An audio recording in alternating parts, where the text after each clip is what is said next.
నమస్తే అక్క. అంటే జూబ్లీస్ బై ఎలక్షన్స్ రాబోతున్నాయి కదా, ఎట్లా ఉంది? అంటే కాంగ్రెస్ పార్టీ గెలుపు అవకాశాలు ఎట్లా ఉన్నాయి? కాంగ్రెస్ పార్టీ ఖచ్చితంగా గెలుస్తుంది. నవీన్ యాదవ్ కి 50,000 నుంచి 1,00,000 మెజార్టీ వరకు వస్తుంది. అంటే కేసీఆర్ బయటకు వస్తే నవీన్ యాదవ్ గెలుపు గల్లంత అవుతుందని బీఆర్ఎస్ వాళ్ళు మాట్లాడుతున్నారు. మరి కేసీఆర్ ప్రచారానికి వస్తే నవీన్ యాదవ్ ఓడిపోవడం ఖాయమా? ప్రచారానికి కేసీఆర్ రావాలనే మేము కోరుకుంటున్నాం. ఎందుకంటే కేసీఆర్ వచ్చి ప్రచారం చేస్తే కూడా జూబ్లీస్ లా ఆయనకి ఎంత ఆదరణ ఉందో ఒకసారి తెలుస్తుంది కదా, రావాలనే కోరుకుంటున్నాం. అంటే గత పార్లమెంట్ ఎన్నికల్లో ఇక్కడ బీజేపీకి 65,000 ఓట్లు వచ్చినాయి. సో ఇప్పుడు ఈ ఎన్నికల్లో కూడా మాకు 65,000 ఓట్లు ఉన్నాయి, మేము ఖచ్చితంగా గెలుస్తామని కిషన్ రెడ్డి చెప్పుకొని వస్తున్నాడు. ఫస్ట్ బీజేపీ వాళ్ళకి కేంద్రం నుంచి తెలంగాణ రాష్ట్రానికి రావాల్సినటువంటి ఆదాయం ఏదైతే ఉందో అది తీసుకురావాలి, ఫండ్స్ తీసుకురావాలి. అక్కడ నుంచి బడ్జెట్ ఏం తేకుండా మొన్న యూరియా ఇక్కడ రైతులకు అందకపోవడానికి ప్రధాన కారణం బీజేపీ వాళ్ళు సప్లై చేస్తేనే మనకి స్టేట్స్ కి ఏ స్టేట్ కి ఎంత యూరియా పంపాలనేది వాళ్ళు డిసైడ్ చేస్తారు. 8 మంది మంత్రులు ఉండి కనీసం యూరియా ఇన్ టైంలో తీసుకురాకపోగా దాన్ని కూడా మా కాంగ్రెస్ ప్రభుత్వం తప్పే అని చెప్పి బుద్ధ జల్లిరు. ఇవాళ అది ఒకటే కాదు, మిగిలిన రాష్ట్రాలతో పోల్చుకుంటే కాంగ్రెస్ పాలిత రాష్ట్రాలకు మొత్తం కూడా కావలసుకొని బీజేపీ ఎలాంటి బడ్జెట్ రిలీజ్ చేయట్లేదు. చేతనైతే ఫస్ట్ కిషన్ రెడ్డి గారికి మన రాష్ట్రానికి రావాల్సిన బడ్జెట్ తెప్పియమని చెప్పండి. అంటే కాంగ్రెస్ పార్టీ ఏర్పాటు కారణించలే 2 సంవత్సరాలు అవుతుంది, ఇచ్చిన హామీలు ఒక్కటి కూడా నెరవేర్చలేదని కేటీఆర్ కాంగ్రెస్ బాకీ కార్డు అంటూ ఇంటింట ప్రచారం చేసి జూబ్లీహిల్స్ ప్రజలారా ఆలోచించండి, కాంగ్రెస్ ఓటు వేయకండి అని చెప్పేసి అంటున్నాడు. ఇచ్చిన 6 గ్యారంటీల్లో ఫ్రీ బస్సు ఒకటి ఆల్రెడీ అమలైంది, గ్యాస్ సిలిండర్ అమలైంది, సన్న బియ్యం, ఇవన్నీ కూడా అద్భుతమైన పథకాలు. ఆల్రెడీ రైతు బంధు కూడా కొంత రిలీజ్ చేశాము. వాళ్ళ నాయన చేసిన అప్పులకు తీర్చడానికే రేవంత్ రెడ్డి గారికి సమయం సరిపోవట్లేదు. ఇచ్చిన హామీలు నెరవేర్చకుండా 9 సంవత్సరాలు తెలంగాణ ప్రజల్ని మోసం చేసింది వాళ్ళు. దళితుని ముఖ్యమంత్రి చేస్తా అని పచ్చి అబద్ధం చెప్పిండు. దళితుని ముఖ్యమంత్రి చేయకపోతే మెడకాయ మీద తలకాయ తీసేయమని చెప్పిండు కేసీఆర్. మరి ఇప్పుడు 9 సంవత్సరాల్లో ఆయన ఇచ్చిన మాట నిలబెట్టిండా? దళితులకు 3 ఎకరాల భూమి ఇచ్చిండా? ఇంటికి ఉద్యోగం ఇచ్చిండా? ఏ మొహం పెట్టుకొని కేటీఆర్ కాంగ్రెస్ ప్రభుత్వం గురించి మాట్లాడుతున్నాడు? మొన్న రీసెంట్ గా బండి సంజయ్ గారు ఇక్కడ మాట్లాడుతూ ఎంఐఎం పార్టీకి అంటే కాంగ్రెస్ పార్టీకి ఓటేస్తే ఎంఐఎం ఓటేసినట్టే, దయచేసి ఇక్కడ ఉన్న హిందువులారా ఆలోచించండి, కాంగ్రెస్ పార్టీకి ఓటు వేయకండి అని చెప్పేసి బండి సంజయ్ చెప్తున్నాడు.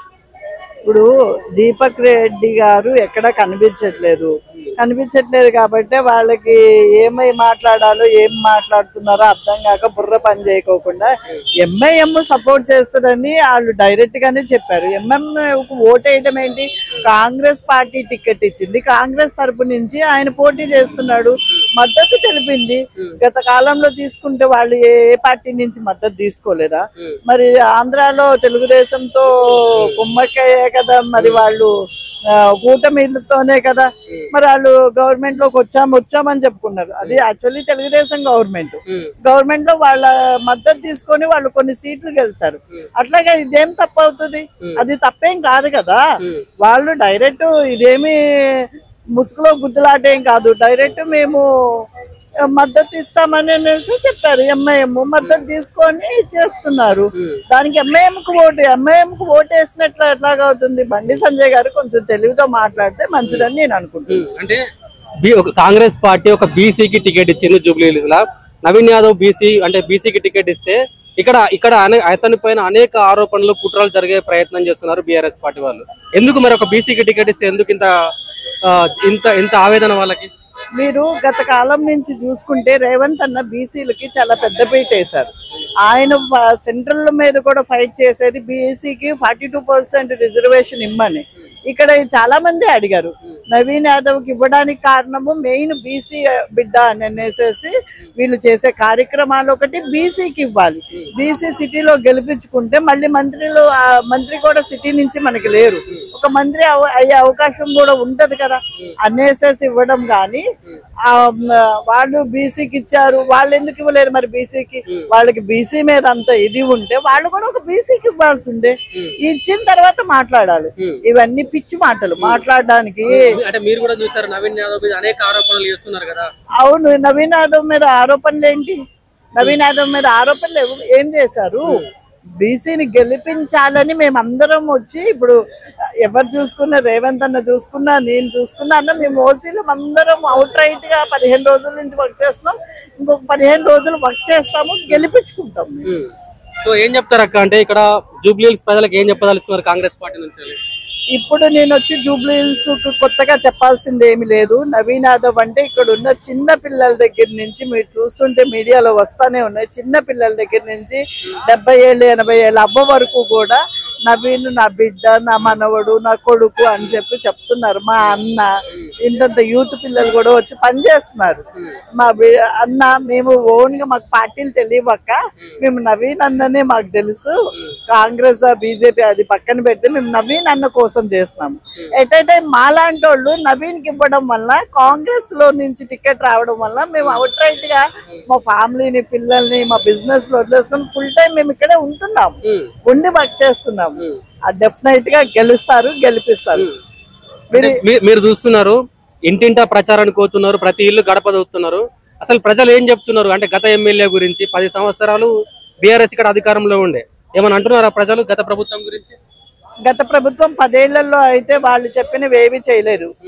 ఇప్పుడు ఏదో అంటే గవర్నమెంట్ ఉంది కదా అని మాట్లాడడం కాదు, వాళ్ళు ఎంతవరకు చేశారు వాళ్ళని క్వశ్చన్ చేసుకుంటే తెలుస్తుంది.